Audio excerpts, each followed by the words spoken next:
Mizanur Rahman ID থেকে জানতে চেয়েছেন, হুজুর কোরবানির গোশত হিন্দু বা বিধর্মীদেরকে দেওয়া যাবে কিনা? অত্যন্ত গুরুত্বপূর্ণ বিষয়। আমার কোরবানির গোশত হিন্দু অথবা বিধর্মীদেরকে দেওয়া যাবে কিনা? অবশ্যই আমরা যদি চাই বিধর্মীদেরকে কোরবানির গোশত দিতে পারে। মনে রাখবো, তবে যে কোনো খাবার, যে কোনো বন্ধুত্ব, আমরা একটি হাদিসের মধ্যে এসেছে যে তোমরা তোমাদের খাবারটা মুত্তাকিদেরকে খাওয়াও। সেক্ষেত্রে অবশ্যই মুত্তাকিদেরকে প্রায়োরিটি দিতে হবে। তবে আপনার পার্শ্ববর্তী যদি কোনো হিন্দু থাকে, একেবারে গরিব, আপনি যদি তাকে দিতে চান, এতে শরীয়তের কোনো নিষেধাজ্ঞা বা শরীয়তের কোনো বাধা বিপত্তিতে আপনারা দিতে পারেন। এরপর আমাদের গতকালকের পোস্টের একটা কমেন্ট এসেছে যে হুজুর, গরুর যেই কলিজা অথবা গরুর যে উজুড়ি বা এগুলো যে ভাগ করা হয়, এগুলো কিন্তু মিসকিনকে দেওয়া হয় না। কিন্তু মিসকিনকে যে দেওয়া হয় না, এতে কোনো গুনাহ হবে কিনা বা কোরবানি হবে কিনা, অত্যন্ত গুরুত্বপূর্ণ বিষয়। প্রিয় আমার দেখুন, কলিজা অথবা গুদ্দা, আমরা যেটাকে মানে স্বাভাবিক ছোট ছোট যে বিষয়গুলো হয়, এগুলো কিন্তু আমরা 3 ভাগ করি না। এটার হুকুম কি? প্রথম কথা হলো, 3 ভাগ করাটা কোরবানির জন্য ওয়াজিব নয়। এখন কলিজাকে যদি কেউ 3 ভাগ না করে, এতে কোনো সমস্যা হবে কিনা দেখেন। মানে মিসকিনকে দিতে পারা এটা ভালো, বন্ধু বান্ধবকে দিতে পারা ভালো, বাকি দিতেই হবে বিষয়টা এমন নয়। কলিজাটাকে আপনি আপনাদের মতো করে খেলে এতে যে কোরবানি হবে না, বিষয়টা এমন না, কোরবানি হয়ে যাবে। এমডি রাসেল আইডি থেকে জানতে চেয়েছেন যে হুজুর, আমাদের এলাকায় কোরবানির গোশতকে 4 ভাগে ভাগ করা হয়, 3 ভাগ নিজেরা খাই আর 1 ভাগ গরিব মিসকিনকে দেয়। এটা আসলে কোরবানি কোনো সমস্যা হবে কিনা? অত্যন্ত গুরুত্বপূর্ণ বিষয়। যে প্রিয় আমার দেখুন, কোরবানির গোশত এটি আল্লাহ তাআলার পক্ষ থেকে মুমিনের জন্য, ঈমানদারদের জন্য এবং উম্মতে মুহাম্মাদের জন্য একটা মেহমানদারির ব্যবস্থাপনা। এক্ষেত্রে ফুকাহায়ে কেরাম বলেন যে লাইয়ানাল্লাহু লুহুমুহা ওয়ালা দিমাউহা ওয়ালাকিন ইয়ানালুহু তাকওয়া মিনকুম কাযালিকা সাখরা, যে আয়াতটি রয়েছে যে আল্লাহ তাআলা আমাদের কাছে রক্ত চায় না, আল্লাহ তাআলা আমাদের কাছে গোশত চায় না, তাকওয়া চায়। সেক্ষেত্রে গরু যে আল্লাহ তাআলা আমাদের কোরবানি করার সুযোগ দিয়েছেন, এটা শুকরিয়া দান। ফুকাহায়ে কেরাম বলেন, তোমরা গরুর গোশতকে 3টা ভাগে, তোমাদের জন্তুর 3টি ভাগে ভাগ করো।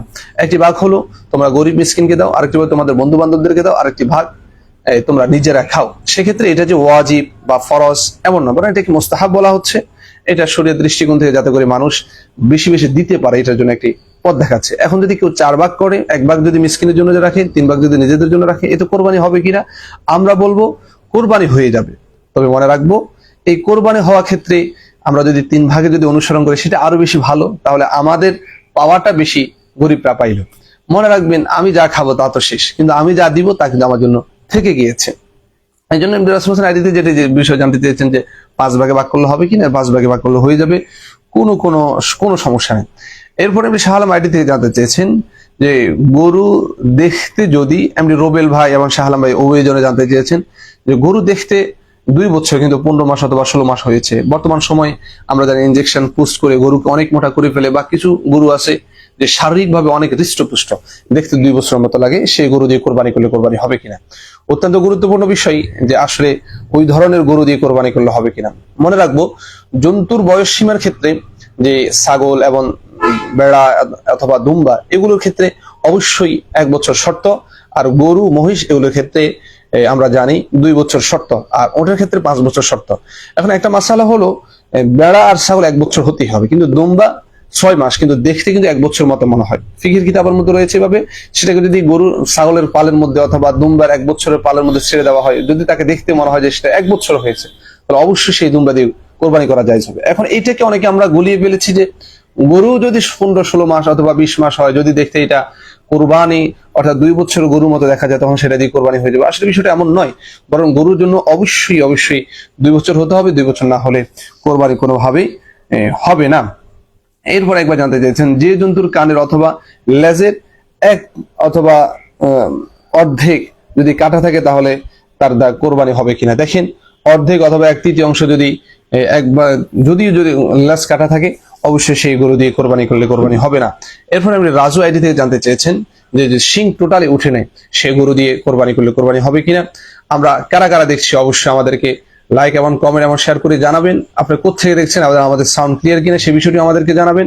এবং আপনার নির্বাচিত যে প্রশ্নগুলো রয়েছে, আপনার প্রশ্নগুলো এখানে সংক্ষেপে লিখে ফেলুন, আমরা সেই প্রশ্নগুলোর উত্তর দেওয়ার ইনশাল্লাহ চেষ্টা করব।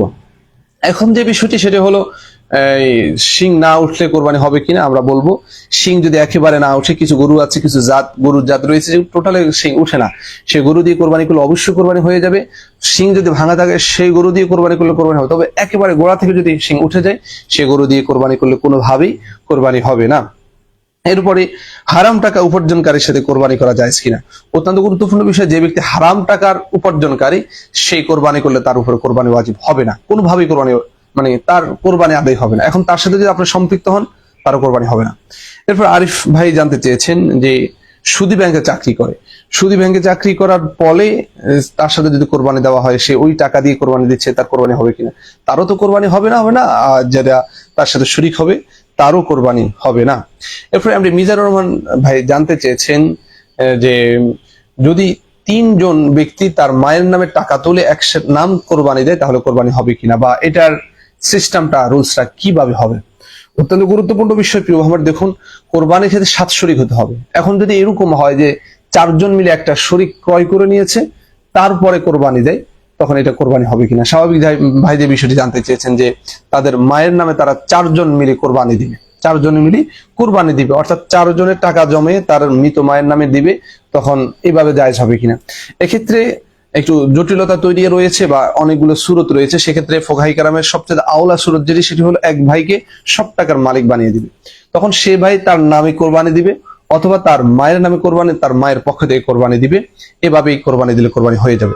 এরপরে জসিমউদ্দিন ভাই জানতে চেয়েছেন যে আমরা কোরবানির দিন সকালবেলা যে একটা কাগজ দেওয়া হয়, কাগজের মধ্যে বলে যে হুজুর এই কার কার নাম দেওয়া কোরবানি, তার নাম দেওয়া হোক, তাড়াতাড়ি অতি দ্রুত তার নাম দেওয়া হোক, আসলে এটি হাদিসের বা কোরআনের মধ্যে রয়েছে কিনা। যেমন বললে দেখা যায় গরু শুয়ে আছে, কাগজ দেন তাড়াতাড়ি, তার নাম বলে আবার বাবার নাম বলে, আসলে কি কোরআন হাদিসে আছে কিনা বা বেদাত কিনা। আমরা যদি ইবনে মাজার 3121 নম্বর হাদিসের মধ্যে রয়েছে, আন জাবির ইবনে আব্দুল্লাহ রাদিয়াল্লাহু তাআলা قال ضحى رسول الله صلى الله عليه وسلم يوم عيد بكبش فقال حين وجههما اني وجهت وجهي للذي فطر السماوات والارض حنيفا وما انا من المشركين ان صلاتي ونسكي ومحياي ومماتي لله رب العالمين لا شريك له وبذلك امرت وانا اول المسلمين اللهم منك ولك عن محمد وامته।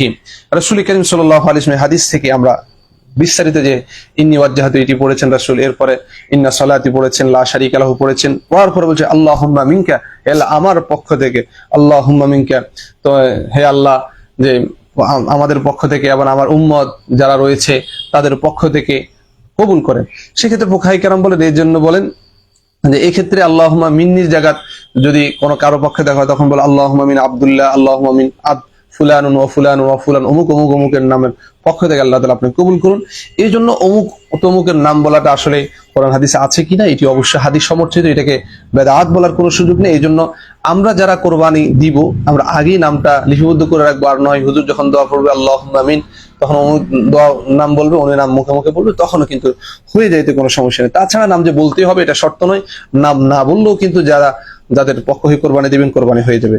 এরপর আমরা শহীদ ভাই জানতে চেয়েছেন যে আমরা বলি যে 7 নামে কোরবানি, আসলে 7 নামে কোরবানি বললে কোরবানি হবে না, বিষয়টা আসলে কেমন।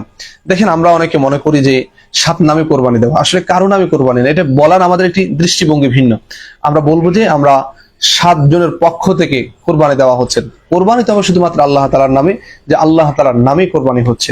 সেক্ষেত্রে আমরা বলবো যে আমরা 7 পক্ষ হয়ে 7 জনে আমরা কোরবানি দিচ্ছি আল্লাহ তাআলার নামে, যে অর্থাৎ আমরা যে এইভাবে বলি যে 7 নামে কোরবানি দেওয়া হচ্ছে, কোরবানি হবে কিনা, আসলে কোরবানি হয়ে যাবে, এতে কোনো সমস্যা নেই। এরপরে এমনি রশিদ ভাই একটি বিষয় জানতে চেয়েছেন যে হুজুর যে আমরা জানি যে একটা পরিবারের পক্ষ থেকে যদি একজনই কোরবানি দেয় তাহলে সকলের কোরবানি আদায় হয়ে যাবে, এটা আসলে কতটুকু বৈধ বা কতটুকু সত্য। অত্যন্ত গুরুত্বপূর্ণ বিষয়। রাসূল করিম সাল্লাল্লাহু আলাইহি ওয়াসাল্লাম একটি হাদিস রয়েছে, তিনি আমাদেরকে দলিলও উপস্থাপন করেছেন, যে তিরমিজি শরীফের 1518 নম্বর হাদিসের মধ্যে রয়েছে, ক্বালা ইয়া আইয়ুহান নাস ইন্না আলা কুল্লি আহলি বাইতিন ফি কুল্লি আমিন উযহিয়াতান।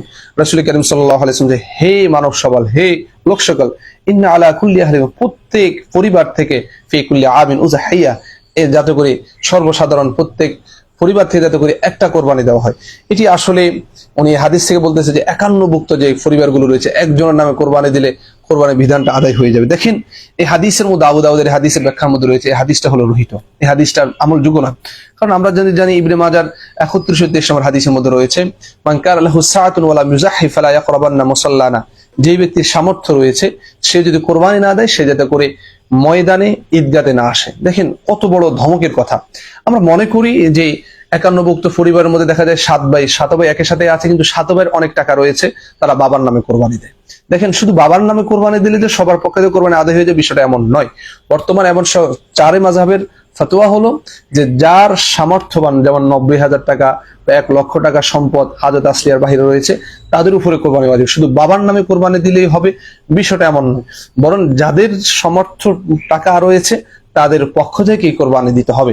আশা করছি আব্দুর রশিদ বিষয়টি বুঝেছেন যে হাদিস আলা কুল্লি আহলি বাইতিন ফি কুল্লি আমিন উযহিয়া, সেই সময় যে একটা পরিবার থেকে একজন কোরবানি দিলেই হবে, সেই সম্পর্ক এই কথা যদি বলেন, তাহলে আমাদের এই সমাজের মধ্যে যারা গরিব রয়েছে তাদের পক্ষ থেকে একজনের জন্য কোরবানি করাটা ওয়াজিব হবে। আপনি কি সেটা বলবেন ওয়াজিব? না, এটা ওয়াজিব বলবেন না, কারণ ওয়াজিবের যে বিধিবিধানটা সেটি আসছে যাদের সামর্থ্যবান রয়েছে ওই ব্যক্তি বিশেষের উপরে। এটি যখন হাদিস রাসূল বলেছেন, ব্যাখ্যাকাররা বলেন এভাবে, তো ওই সময় তৎকালীন সময় যে প্রত্যেক পরিবার কিছু না কিছু অবস্থান ভালো ছিল, এই জন্য প্রত্যেক পরিবার থেকে একটা একটা, বা পরিবারের কর্তা যারা ছিলেন তারাই সবকিছু দেখাশোনা করতেন, তারাই সব সম্পদের মালিক ছিলেন, সেজন্য বলছেন পরিবারের কর্তা থেকে যদি কোরবানি দেওয়া হয় তাহলে কোরবানিটা আদায় হয়ে যাবে। সারমর্ম কথা হলো প্রত্যেক থেকে পৃথক পৃথকভাবে কোরবানিটা আদায় করতে হবে। আল্লাহ তাআলা আমাদেরকে বুঝার সেই তৌফিক দান করুন। এরপর আমাদের মারুফতুল্লাহ ভাই মাগরিব একটা বিষয় জানতে চেয়েছেন, সেটি হলো নিজের নামে কোরবানি না করে রাসূলের পক্ষ থেকে কোরবানি করা জায়েজ কিনা। আমরা জানি যে নিজের পক্ষ থেকে কোরবানি করাটা হলো ওয়াজিব, কিন্তু রাসূলের পক্ষ হয়ে রাসূলের নামে কোরবানি দেওয়া, এটা যদি আমরা বলি সেটি হলো নফল। আপনার উপরে যদি সেই সম্পদ থাকে, অবশ্যই আপনার পক্ষ থেকে আপনার নামে কোরবানি দিতে হবে, ওই রাসূলের নামে কোরবানি দেওয়া আপনার জন্য ওয়াজিব না। তবে হ্যাঁ, আপনার যদি সুযোগ থাকে আপনি তার নামে দিতে পারেন, এতে কোনো সমস্যা নেই। এরপরে আমি মিজান ভাই আইডি থেকে জানতে চেয়েছেন যে কোরবানি করার ক্ষেত্রে যদি মৃত কারো নামে কোরবানি দেওয়া হয় সেই গোশতটা খাওয়া যাবে কিনা। অত্যন্ত গুরুত্বপূর্ণ বিষয়। আমরা যদি মৃত মানুষের নামে যদি আমাদের মেহমান আসছে, আমরা ওনাদের সাথে কিছু হাসি বিনিময় করতেছি, আপনারা কেউ কিছু মাইন্ড নেবেন না ইনশাল্লাহ। কে কোথায় দেখছেন অবশ্যই আমাদেরকে জানাবেন। মৃত ব্যক্তির নামে যদি কোরবানি দেওয়া হয়, অবশ্যই মৃত ব্যক্তির নামে যদি এটা ওসিয়ত নামা হয় না হয়, অথবা কোরবানি বা মান্নত না হয়, অবশ্যই সেটা এই কোরবানি গোশত যে হুকুম এটারও সে একই হুকুম। এরপর আমাদের জসিম ভাই যে বিষয়টি জানতে চান, আকিকার গোশত নিজে খেতে পারবে কিনা। অবশ্যই আকিকার গোশত নিজে খেতে পারবেন কোরবানির গোশতের হুকুমে। আরেকটি বিষয় হলো আকিকা না দিয়ে আকিকার টাকাটা সদকা করে দেওয়া যাবে কিনা, বা কোরবানি না দিয়ে কোরবানি গোশত টাকাটা যেটি আছে এটা সদকা করে দেওয়া যাবে কিনা। মনে রাখবো এখানে আল্লাহ তাআলা নৈকট্যতা চেয়েছেন, আর সেই নৈকট্যতা হবে পশু কোরবানির মধ্যে দিয়ে। অবশ্যই আপনাকে ছাগল অথবা গরু জবাই করতে হবে। আল্লাহ তাআলা আমাকে এবং আপনাদের সকলকে এই ধরনের মাসআলাগুলো জানার এবং বুঝার সেই তৌফিক দান করুক। আপনাদের যে প্রশ্নগুলো রয়েছে, এমডি ওয়ারিস ভাই একটি প্রশ্ন জানতে চেয়েছেন যে ছেলে বিবাহ করেছে, ছেলে বিবাহ করার পরে তালাক দিয়ে দিয়েছে, ওই মহিলাটাকে আবার তার বাবা বিবাহ করতে পারবে, অর্থাৎ শ্বশুর বিবাহ করতে পারবে কিনা। আমরা বলবো যে অবশ্যই ওই ধরনের স্ত্রীকে, ছেলের বউকে শ্বশুর কখন কোনোভাবে বিবাহ করতে পারবে না। আমাদেরকে এই ধরনের কাজ থেকে বিরত থাকার চেষ্টা করতে হবে ইনশাআল্লাহ। আল্লাহ তাআলা আমাকে আপনাদের সকলকে যে এই বিষয়ে মাসালার উপরে আলোচনা করা হয়েছে আমল করা সেই তৌফিক দান করুক। আসসালামু আলাইকুম ওয়া রাহমাতুল্লাহি ওয়া বারাকাতুহু।